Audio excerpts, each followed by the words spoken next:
Olá, meus amigos leitores! Hoje eu tô com um livro muito bom. Eu falo isso pra todo mundo, né?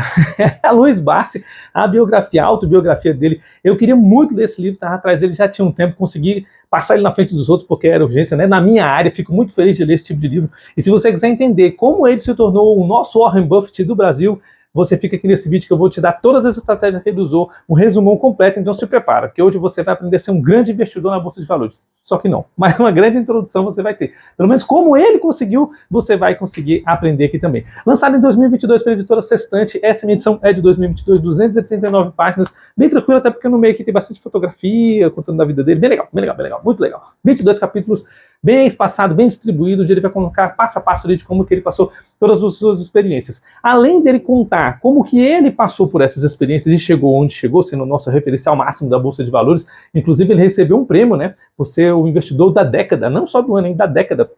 Ele ainda tem um testemunho dos amigos dele, aos quais presenciaram essa ascensão comercial dele, desde os 30 anos ali, quando ele começou a investir. Bom, vamos aprender essa estratégia. Você vai sair daqui um investidor.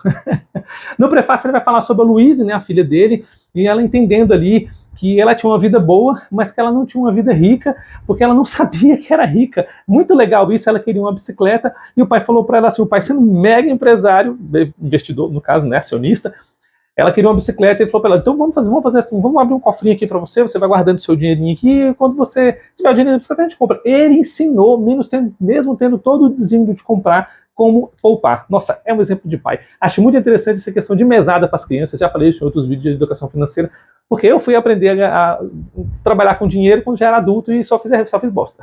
Fiz tudo errado. Agora, estudando economia que eu estou aprendendo. Mas as crianças podem aprender desde pequeno, é um grande exemplo que ele fez com ela. É sempre hora de recomeçar. Fique tranquilo. Se ele começou depois dos 30, você pode recomeçar agora na idade que você está. Eu depois dos 40 estou começando. Nem cheguei nos 40 ainda, mentira. No prólogo, então, ele vai contar que teve um acidente de carro, e um carro bem básico, ele não anda de carro rico, vamos falar um pouco sobre isso aqui. E ele conheceu algumas pessoas que os ajudaram, que ele chama de um anjo da guarda, que conversa um pouco com ele aqui, que são amigos mesmo, que salvaram ele no momento que ele precisou ali.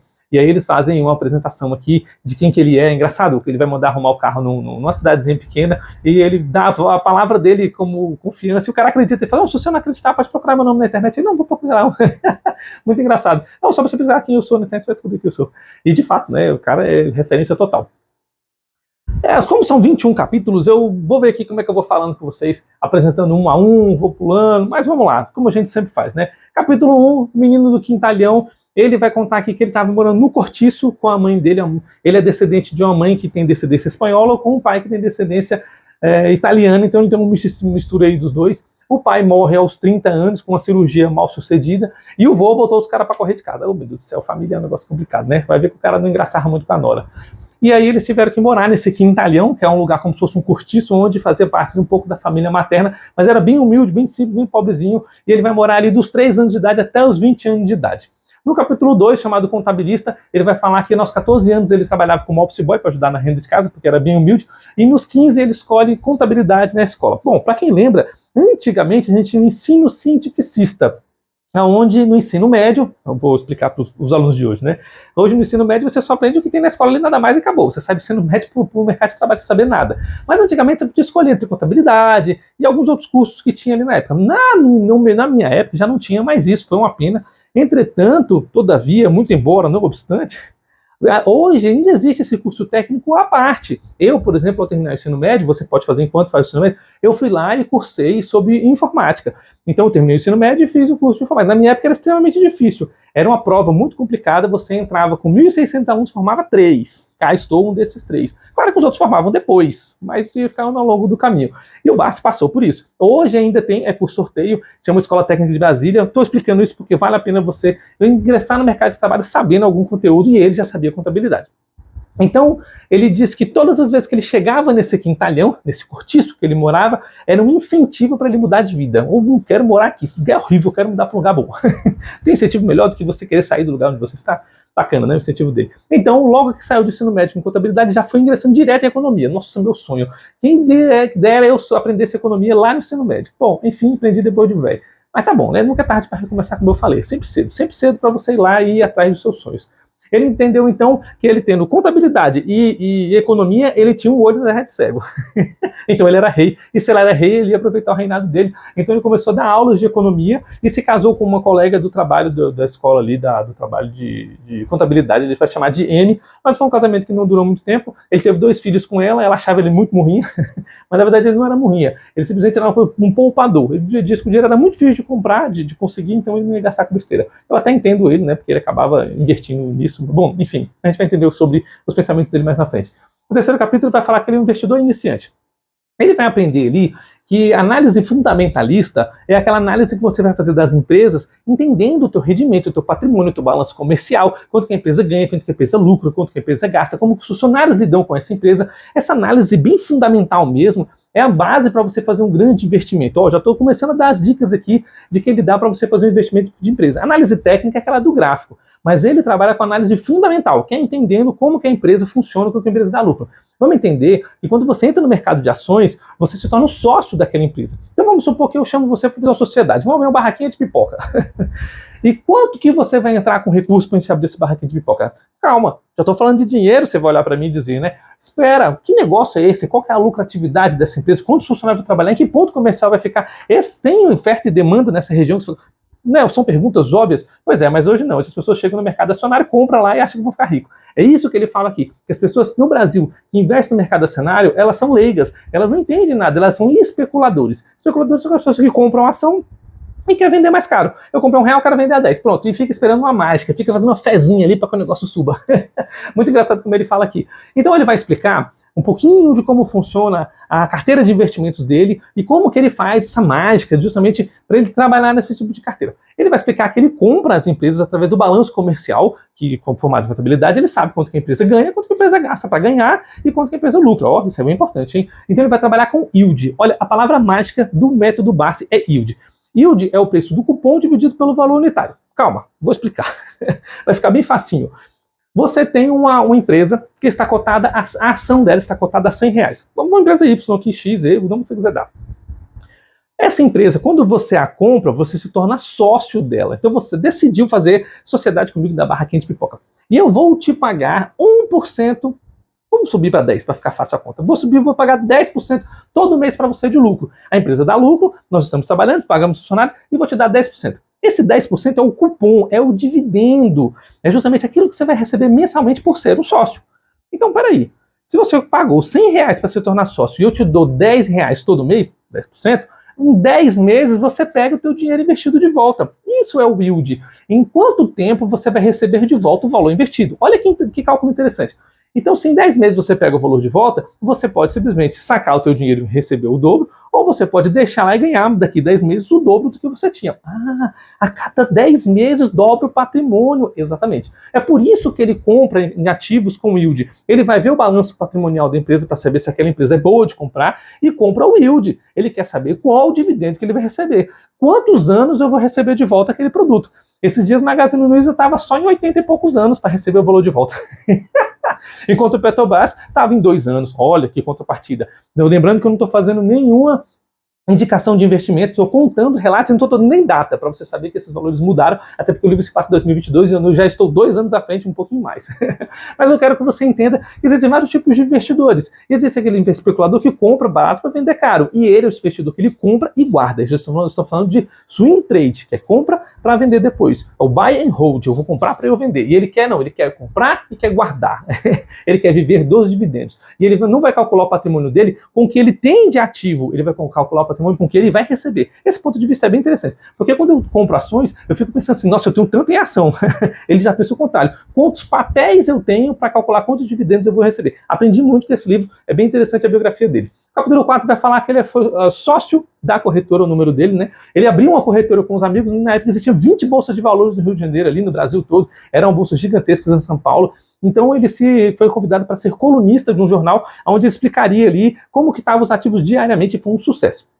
Então ele acabou se tornando um marketing maker, um fazedor de mercado, na tradução literal. Seria aquela pessoa que ele controla o fluxo do mercado ali, de vender e de comprar, para não fazer com que exista produtos demais no mercado em oferta, para que os preços caiam sobre a demanda, entendeu? É mais ou menos esse tipo de organização. Você tem muitos concorrentes vendendo banana na feira, o preço cai. E ele vai fazer essa organização para que o preço não caia demais e nem que fique caro demais quando tem pouca oferta do produto. É mais ou menos isso que acontece. Então ele vai explicar que em 1981 ele investia R$1.000 por mês em ações. Olha, então quem já começa a entender que com 30 anos de idade ele de fato se tornou um investidor, fazendo um investimento, um aporte mensal de R$1.000. Isso é bem interessante, porque a gente pensa que precisa ser rico para você entrar na Bolsa de Valores. Não, ele simplesmente tinha um agente superavitário, ou seja, o dinheiro dele estava sobrando, e ele guardou R$1.000, só que ao invés de botar debaixo do colchão, ele comprou ações no mercado acionário. Não vá você fazer isso. Você tem que entender que o mercado acionário não é para qualquer um. Eu acreditava que ele era um engraxate, falar assim, pô, esse cara é um gênio. Não, ele era formado em contabilidade, em economia e em direito. Então o cara estava preparado para fazer isso. Ele tinha faculdades específicas para poder fazer isso. Capítulo 5, equilibrista, ele vai falar do crash na Bolsa de Valores, que despencou tudo, e quem vive de yield não está preocupado com o valor das ações. O mercado acionário é assim, uma hora sobe, uma hora desce, uma hora despenca, uma hora sobe demais, e assim funciona. Ele cita um livro que ajuda muito ele, do Bazin, Fazendo Fortuna com Ações. Eu sou louco para comprar esse livro, tá na fila, vai chegar aqui logo, logo para trazer para vocês. E ele vai contar a história de um cara da Audi que fazia especulações no mercado. Essas especulações, geralmente de comprar e revenda, faz com que o preço das ações fiquem super elevadas, e as pessoas estavam loucas para comprar e ele não se meteu nessa, simplesmente uma hora despencou da noite pro dia. No Brasil nós temos um caso recentemente da Magazine Luiza, que ficou super valorizado e depois quando foi a regular ali, de acordo com o valor de mercado, a gente viu que não era aquilo, então despencou. Nossa, aconteceu coisas feias. No caso, então, ele vai explicar esse exemplo para falar que justamente as pessoas compram ação barata para vender mais caro e depois dessas especulações ficam com um produto que está despencado e não vale mais de muita coisa.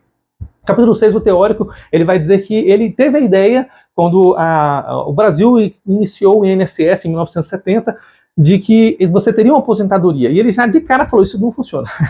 Isso está falido. Isso não vai dar certo para o futuro. Ele já entendeu que aquilo não ia dar certo. A gente entende isso hoje. Está funcionando para a maioria das pessoas, mas ele disse que ele não queria ganhar só aquilo que eles estavam prometendo. Então ele iria criar a sua própria carteira de aposentadoria. Hoje a gente tem os fundos de investimento aí, de carteira privada de aposentadoria, né?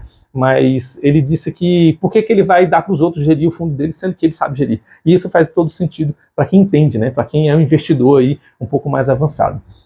Ele vai contar então um pouco da sua estratégia. Ele vai dizer que o ativo que ele compra em yield com 5 anos, ele recebe o retorno daquele investimento. E ao invés dele sacar o yield e viver daquilo, o dividendo, no caso o cupom, ele simplesmente reinveste. Então daqui 5 anos ele tem um dobro, em 10 anos ele tem um triplo, em 20 anos ele tem um quadro. Então só vai multiplicando o seu patrimônio. Foi assim que em 50 anos ele se tornou o maior acionista da Bolsa Brasileira. Mais ou menos assim que funciona a ideia do dividendo que ele faz. Então ele conseguiu se aposentar sendo investidor da Bolsa de Valores, porque ele recebe o dinheiro dali. Então o próximo capítulo vai se chamar O Milionário. Ele foi convidado para ser dono de várias empresas e ele disse que ele não queria, porque ele simplesmente seria investidor. Ele não sabe administrar uma empresa, ele sabe ver como está a empresa e decidir se ele investe para que a empresa produza seus produtos ou não. Então ele entendeu que para ser dono de uma empresa, essa parte é muito importante na biografia dele e para você aprender sobre investimento financeiro. Quando você é dono de uma empresa, você participa ativamente dela. Aquela velha analogia que nós criamos aqui da barraquinha de pipoca, você vai querer saber por que está dando lucro, por que não está dando lucro. Você fala assim, olha, essa pipoca que você está comprando, o pessoal está reclamando que está ruim, vamos comprar um milho melhor para ver se vende mais. Você vai participar ativamente. Agora, quantas empresas você consegue participar ativamente simultaneamente? Essa pergunta é muito interessante, porque eu vejo portfólios aí de investidores, quando eu vou fazer análise para as pessoas aí, tem 30, 50, 100 ativos. Eu falo assim, caramba, você consegue ser sócio de 100 empresas? E o cara está ganhando um pouquinho aqui, perdendo um pouquinho ali, e acha que a carteira dele está sustentando. Não, ele disse que ele administra entre 10, no máximo 12 ativos. Eu achei isso muito interessante. Depois que eu aprendi isso alguns anos atrás, né, foi antes dele lançar a biografia dele, eu simplesmente reduzi o meu portfólio ao número de empresas que eu consigo sim olhar como é que está o relacionamento com o investidor, que são as páginas ali que eles mandam, os comunicados que a gente pode olhar dia a dia, ver as notícias daquela empresa, saber que aquele papel vai subir ou se vai cair, se aquela empresa tem planos para o futuro. Bom, você está fazendo investimento em um fundo de investimento em shopping, por exemplo, fundo imobiliário. E você vê que aquele fundo está querendo abrir um shopping novo. Ou seja, se aquele shopping novo for um sucesso, os papéis dele vão valorizar. Então você quer ir lá saber onde que vai ser, se o lugar é promissor, se vai ter uma demanda, se vai ter uma oferta. Você entendeu? É mais ou menos assim que funciona. Para você ser sócio de uma empresa, você tem que entender o que ela está fazendo. E é exatamente essa análise fundamentalista que ele faz e ele ensina a fazer aqui. O Warren Buffett faz a mesma coisa. Exatamente assim. Ele não se torna um investidor ou um acionista, ele se torna parte, coautor, como se fosse um dono. Isso que faz com que ele cresça tanto. E aí ele vai dizer então que para um dividendo frutificar, ou seja, dar esses frutos, você vai ter que ter paciência. Você vai comprar um ativo e esperar 5 anos, 6 anos, 8 anos, para que esse yield possa dar essa volta aí, justamente de você receber de volta o valor do teu aporte. Então, se você está fazendo um aporte de R$1.000, em 5 anos você começa a receber R$1.000 de dividendos. Então, você não precisa mais aportar, porque ele está se retroalimentando. Isso, a parte é muito interessante. O caso, então, é você comprar para guardar. Isso ele está explicando que quando você compra para ficar revendendo nesse swing trade, o único beneficiado é a própria bolsa, que ele vai ganhar emolumentos, vai ganhar taxas, vai ganhar tudo aquilo que ela precisa ganhar, que é o trabalho dela. Então, por isso que ele fala que a maioria das pessoas na bolsa são amadores. Capítulo 8 ele vai falar o aposentado, porque simplesmente ele se identificava com essas coisas baratas e caras, e ele acabou se aposentando dessa forma, deu certo esse negócio dele. Ele vai explicar então que estava com um colega, e o colega perguntando sobre o carro que ele compra, já acontece a história no capítulo 13, mas aqui nesse capítulo 8 eu quero explicar que o colega queria que ele comprasse um carro de 200 mil. Ele falava assim, pô, por que eu vou ter um carro de 200 mil, que o carro de 40 faz tudo que o 200 faz? Olha só que interessante o pensamento dele, né? Ao contrário do que o Pablo Marçal ficou criticando ele justamente nesse quesito. Eu posso ficar com um carro de 40, os outros 160 investido, e se eu receber pelo menos 1%, eu tenho 1.600 livros para poder reinvestir. Ele poderia, com esses 1.600, inclusive, comprar a prestação do carro de 200, né? A maioria das pessoas que investem em ações, eles usam o dividendo para poder fazer uso do usufruto do seu dia a dia. Então, se você quer um carro de 200 mil, sendo que esses 200 mil aplicados te rende no mínimo 1%, você pode muito bem pegar a prestação de 2 mil e ficar pagando com o yield dele. Olha que bacana, que estratégia boa. Só que ele não. Ao invés de usufruir do dividendo para poder viver a vida um pouco mais agradável, ele acha que já está agradável o suficiente viver com um carro de 40 mil, porque vai levar para o mesmo lugar, fazer o mesmo conforto, o mesmo ar-condicionado, a mesma segurança. É bem interessante isso, porque ele fala que isso é o teu ego, é o teu caráter. Um carro de 200 mil vai afagar mais o teu ego e a tua fama, mostrar para as pessoas que você pode, do que de fato fazer uma transformação em quem você é. Então você tem que entender sobre quem você é, para que você não possa gastar o teu dia na tua. Isso é bem legal, porque ele fala e faz. Ele geralmente tinha um carro, sempre tem um carro um pouco mais aquém dos seus valores, porque ele investe o que ele ganha. Muito legal isso. Capítulo 9, a Raposa, ele vai falar que o CEO da Klabin perguntou para ele numa conferência por que ele preferiu a Klabin do que a Suzano. Ele fala assim, dividendo, você não aprendeu ainda? Eu quero o yield, eu quero só o valor de retorno, você paga mais, se o outro paga mais, eu saio de você e vou para o outro. E nessa conversa, ele, no futuro ali, depois dessa conversa, ele acabou perdendo todos os dividendos que ele tinha da Klabin, porque a Klabin passou para o nível 2 de governança corporativa. Aí eu tenho que dar uma aula aqui de administração para você entender, mas o negócio é porque ele tinha as ações preferenciais para receber dividendo, e aí quando ela vai para o nível 2, ela passa a ter todas as ações ordinárias que não pagam mais dividendos, então ele passou a não receber mais dividendos. Ele falou que isso foi uma raposa. Teve que vender as ações que ele gostava muito. No capítulo 10 ele vai falar sobre o crítico da agiotagem. Ele vai dizer então que ele é esse crítico, porque a nossa inflação do governo é calculada mediante a maioria dos estados do Brasil, mas num outro termo mais específico de economia eu explico. A ideia é que a inflação é calculada pela valorização de mercado de cada uma das cidades principais do Brasil. São 48 cidades. Mas o negócio é que ele diz que ele calcula o seu próprio índice de inflação. E o seu próprio índice de inflação está entre 25% e 40%. Mas isso daí é bem complexo. A gente sabe que o governo ele não bota os números reais o tempo todo. E isso a gente aprendeu na biografia do Wall Street, do Ryan Santos, que ele vai falar que ele demorou anos lá em Harvard para poder se formar em economia, e quando foi trabalhar nos bancos, ele não usava a economia que ele tinha, porque os bancos mandavam ele maquiar os números para dizer que aquele resultado era aquele que de fato não era. A gente viu isso na Americanas recentemente. O livro bem interessante, fica devendo para trazer para vocês. Mas o que ele quer dizer aqui é que o governo sim maqueia os índices inflacionários e que ele tinha um dele próprio. Mas o dele próprio também não é muito correto, porque ele vai calcular o índice de inflação dele, onde ele mora, na cidade dele. Bom, é bom para ele, e inclusive nos dividendos, quando ele for calcular a taxa real, ou seja, acima da inflação, para ele fica bem melhor, porque ele vai calcular 25% e 40%, para ele vai ser um lucro magnífico. Mas para índice nacional, eu entendo como o governo faz e como parece correto. Mas se você perguntar se eu acredito, eu e todos os economistas que eu conheço, ninguém acredita. Porque, enfim, é o governo, né? Principalmente do jeito que está agora. Ninguém acredita nisso. Em 2021, então, ele vai falar que ainda 75% dos investidores do Brasil estão com o seu dinheiro na poupança parado, perdendo para a inflação. Oh, meu Deus do céu, é difícil. Mas essas pessoas não têm conhecimento, não buscam conhecimento, não estão nem aí para conhecimento. Acham que o dinheiro está lá e está funcionando. Por quê? Porque não vê o dinheiro diminuindo. Meu próprio pai faz isso. Você está assistindo meu vídeo, pai? Um abraço para você. Vamos botar seu dinheiro em outro lugar. Mas então ele fala que hoje em dia a renda fixa é pior ainda. Não é pior do que a poupança, mas ele vai dizer que hoje a renda fixa se tornou uma nova poupança. As pessoas estão fugindo para a renda fixa ao invés de fazer investimento em bolsa. Mas aí, ô Luiz, para fazer investimento em bolsa, o cara tem que conhecer um pouco. E você estudou muito para poder fazer isso. Eu que estudei um cadinho só, já não tenho esse peito que você tem de sair investindo assim igual você faz. Mas é interessante e estou fazendo, à medida que dá para eu fazer. Então ele vai falar que ele escolhe o yield pela quantidade de ações, independente do valor dela. E se ele tiver uma ação de R$100 e uma ação de 10, ele prefere comprar 10 de 10, porque ele vai receber 10 yield, 10 dividendos, 10 cupons, do que um só de 100. É bem interessante, porque a gente falando sobre isso, a gente vai falar sobre valorização. Se valorizar 10, vai ser 10 vezes do que a valorização de 1. É bem mais interessante do que você ser um especulador, onde você compra na baixa esperando subir para vender na alta, apesar de ele fazer isso várias vezes, mas ele faz para reinvestir, é totalmente diferente. Capítulo 11 vai falar de investidor protegido, porque em 1980 o Collor meteu a mão na poupança do povo aí, e ele disse que ele fez muito bem em botar o dinheiro na poupança, que ele estava certo o tempo todo. Ele vai dizer um outro caso ainda que no ano 2000, esse sujeito aqui, já tem um vídeo no canal para vocês, o nosso Ike Batista, lembrando que a gente retém o que é bom, e nesse livro aqui justamente tem muita coisa que ele fez de errado, mas contudo, todavia, muito embora não obstante, mais uma vez, nós temos que aprender o que ele fez, porque ele foi um homem de sucesso, de grande patrimônio na época que ele fez. O que ele fez de errado foi justamente se meter com política, e aí o Barsi vai falar a mesma coisa aqui. Ele disse que ele tinha a oportunidade de investir nas empresas dele, mas ele não confiou. Ele viu os números fundamentalistas da empresa dele e falou, não, isso não vai sair, vai quebrar. E de fato aconteceu que quebrou. Impressionante, né? O cara não entendia mesmo de contabilidade. Capítulo 12 ele vai falar do consultor, ele vai dizer que 70% das vezes ele acerta, 10% ele erra, todo mundo é humano, não importa as previsões que ele faça, às vezes ele erra. Poxa, mas se eu acertar 70% das vezes que eu jogasse, eu tava muito feliz, hein? Já tava mais rico que ele. Então ele vai dizer que ele não é sócio de empresa nenhuma, que ele é investidor, já falei isso, ele não investe em empresas, ele não se torna sócio de empresas particulares, mas como um investidor e acionista, porque assim ele ganha muito mais.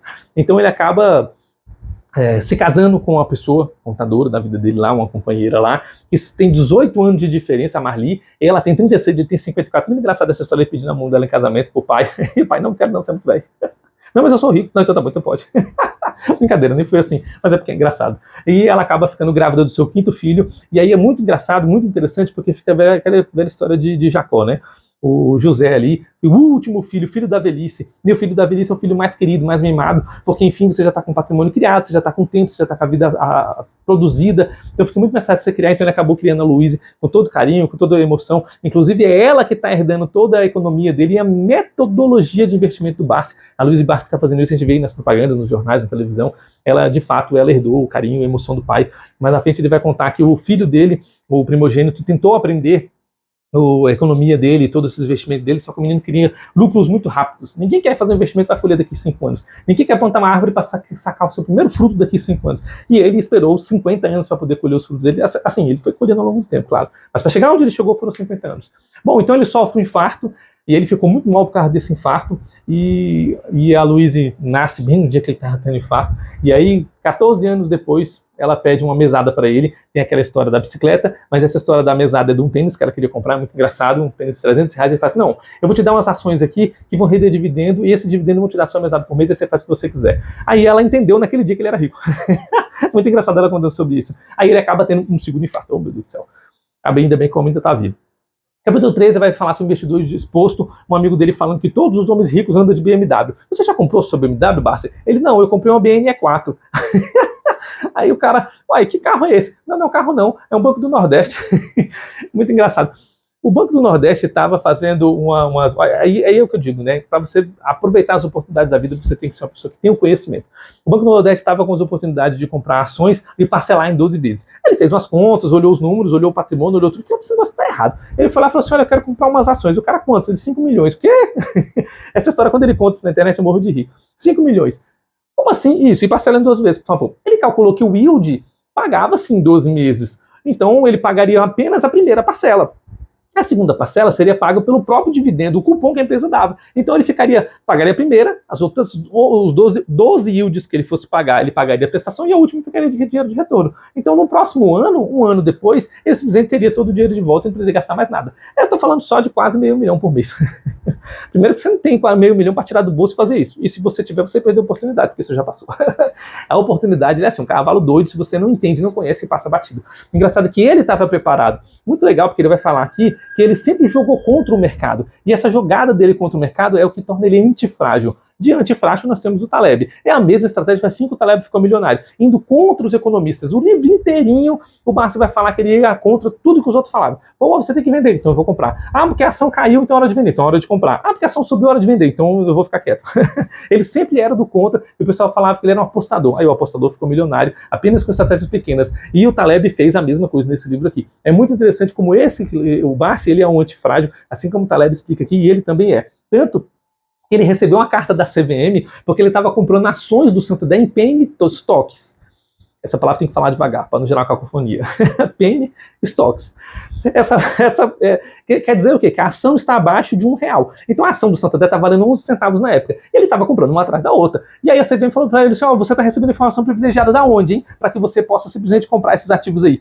E aí ele respondeu de um jeito que eu preciso ler para você. Você tem que ouvir isso daqui.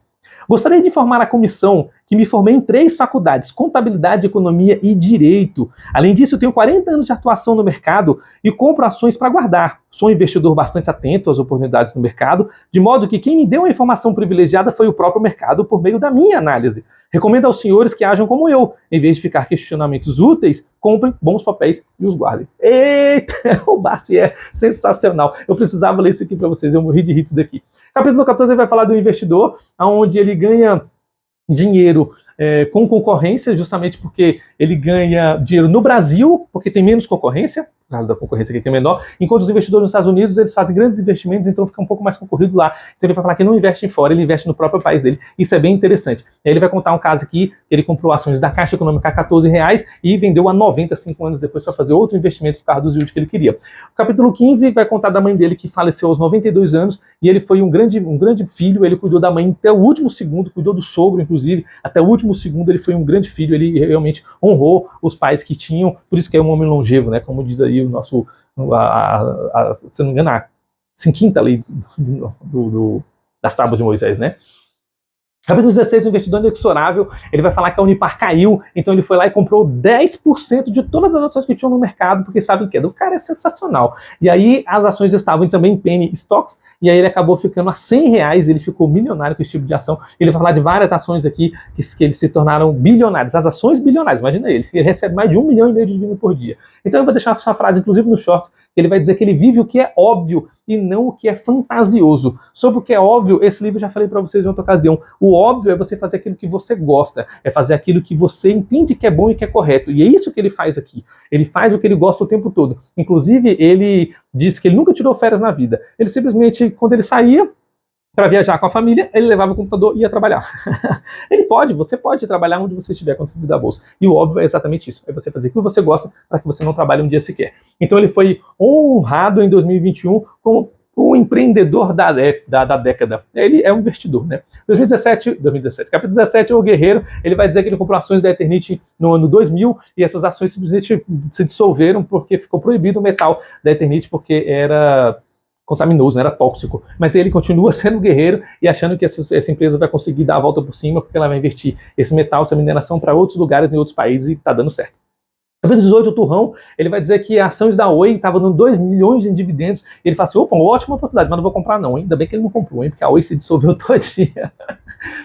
Então ele vai falar que a Luíse está representando ele no mercado agora. Ele vai falar que ele fez um ponto de safena 10 anos depois do segundo infarto. E assim ele continua vivendo até hoje muito bem, saudável, graças a Deus que o abençoe. Capítulo 19, ele vai falar que é o louco por dividendos. Uma empresa chamada Paranapanema. Paranapanema, pronto, eu sempre enrolo a língua nessa palavra, meu trava-língua. E aí ele disse que comprou as ações de R$2,80 e vendeu R$90 10 anos depois. É isso que a gente está falando, né? O mercado acionário é isso, é você comprar, esperar valorizar 5 a 10 anos depois. Mas olha que lucro que ele teve, né? Quantos títulos ele não tinha ali para ele comprar a R$2,80 e vender a R$90? Nossa, era muito título. E o dividendo que ele recebeu há tanto tempo? Ele vai dizer então da Cosan. Contar várias histórias, né, pequenas que ele está contando aqui, que ele queria investir, mas estava com dúvida, então ele foi lá e leu o livro do autor da empresa, do dono da empresa, ele falou assim, vou decidir investir. Se fosse eu vou investir no Barsi. Se o Barsi tivesse um fundo de investimento chamado Barsi, eu investiria. Quem sabe a empresa dele não cria, né? Fundo Barsi de investimento. No capítulo 20, o polemista vai dizer que ele não acredita no mercado, mas acredita nas empresas. Ele não quer saber se o mercado vai subir ou vai descer, erro sistêmico, caramba. Ele quer saber se a empresa vai dar lucro ou não. Então ele vai olhar o balanço patrimonial da empresa, saber se ela pode dar lucro, se ela é rentável, e ali que ele vai botar o dinheiro dele, porque ele vai ser sócio. E assim ele venceu todas as crises. Imagina, o cara venceu o Clash, venceu o Collor, venceu o Dilma, ele venceu crise de 19, de 29, de pandemia, tudo ele venceu, tudo o cara sobreviveu. O cara vai chegar no céu lá e falar assim, eu sobrevivi todos as... Do capítulo 21, o último capítulo do livro, chama O Filósofo. Ele vai dizer que ele não é morrinha, porque ele gasta bastante, e ele gasta com ações. Ele vai gastar o dinheiro naquele que vai dar um retorno para ele. Eu falei isso para vocês no livro do Pai Rico, Pai Pobre. Exatamente, que o rico, ele gasta o dinheiro em algo que vai render mais dinheiro para ele, e o pobre gasta o dinheiro naquilo que é supérfluo, um celular novo, um carro novo, uma roupa nova, que não vai render nada. Ele gasta o dinheiro dele entrando em empresas que vão dar mais dividendo ainda para ele. Ele diz então que o conceito dele de riqueza é exatamente esse. As pessoas perguntam se ele é rico. Ele fala assim, qual que é o teu conceito de riqueza? Vou deixar esse raciocínio no short. O conceito de riqueza é quando a pessoa está satisfeita. Ele nunca está satisfeito, porque ele quer estar dentro das empresas, quer estar participando das empresas. E ser rico para ele, se ele está satisfeito, ele não está. Ele simplesmente compra uma empresa para ganhar 10 de yield, depois esse 10 virou 50, que virou 100, que virou 1000, que virou 1 milhão, que virou 1 bilhão. Mas isso ao longo de 50 anos. Mas se você tivesse começado 50 anos atrás, você também teria isso. Ele começou aos 30. E você? Vai começar quando? Basta você começar. Esse vídeo, esse canal tem muito conhecimento para ensinar para vocês como que você vai fazer isso, como que você vai investir. Inclusive nesse capítulo 21 ele vai fazer um resumão dos 10 passos do investimento dele. Eu já expliquei ao longo desse livro esses 10 passos, não vou sumariar de novo o vídeo porque já está longo, mas valeu a pena. Um dos livros mais gostosos que eu li esse ano. Me diverti bastante. Até porque depois de estudar economia, depois de estudar certificações bancárias, eu entendi tudo que ele está falando aqui, entendi o que ele quer dizer, o que ele quer fazer. Hoje eu consigo dizer que eu sou um investidor muito melhor porque eu aprendi a técnica básica de investimento. Meu epílogo ele vai dizer então que é cristão e que a Luísa acabou tendo o pé atropelado, ele ficou pau com isso, mas são só detalhes, né? Essa parte cristã dele torna ele uma pessoa mais humana, menos egoísta e ajudando ao próximo, então ele acabou não indo atrás da mulher, porque foi sem querer, mas ele arrumou o pé da filha. E ele faz uma pergunta, né? O que vai ser das ações dele quando ele falecer? Bom, vai ficar com a Luísa, né? A Luísa vai cuidar de tudo isso daí. É o que a gente imagina, né? E simplesmente o que ele faz da vida inteira, é o que ele gostou, e é óbvio que eu citei para vocês. Um livro muito legal, gostei muito. Todas as estratégias de investimento dele, de ser sócio da empresa, de entender que a empresa faz parte, você faz parte daquilo, o teu dinheiro faz parte daquilo, e que o ganho ele é gradual, ele é lento, e que você tem risco no mercado sim, mas esse risco pode ser mitigado quando você tem uma carteira diversificada. É muito interessante o jeito que ele faz, que ele foi comprando para gerar dividendos e lucros no futuro, porque ele vai receber uma mesada da empresa. É muito interessante sobre isso. Espero ter sido claro. Eu tentei falar mais simples possível, com menos termos técnicos possível, apesar de que não tem como. O livro dele é dessa forma, poucos termos técnicos, para que todos possam entender que pouco dinheiro que você ganha, você pode guardar, poupar, para que você possa fazer um investimento. Não precisa ser direto na bolsa, você pode sim colocar na renda fixa ali, como ele falou que todo mundo faz, por enquanto, até que você crie um patrimôniozinho para você fazer maiores investimentos. Mas o maior investimento é em você, invista em bons livros, em bons estudos. O cara tinha 3 faculdades antes de começar a investir, e essa ideia não é depender dos outros, ou depender do mercado, depender simplesmente de você vai trabalhar até quando. É uma pergunta que eu sempre faço para as pessoas. Você acha que vai ter força para trabalhar até quando? Você vai morrer trabalhando? Então busque pelo menos um trabalho que te dá prazer e que você possa viver sem ficar dependendo do dinheiro daquele trabalho. Se aposente por conta própria. Essa é a dica que eu posso dar com o livro do Barsi. Muito legal esse livro. Agradeço por mais esse momento, mais essa leitura. Um dos melhores livros desse ano. Troféu joinha para esse livro aqui. Um abraço e até a próxima.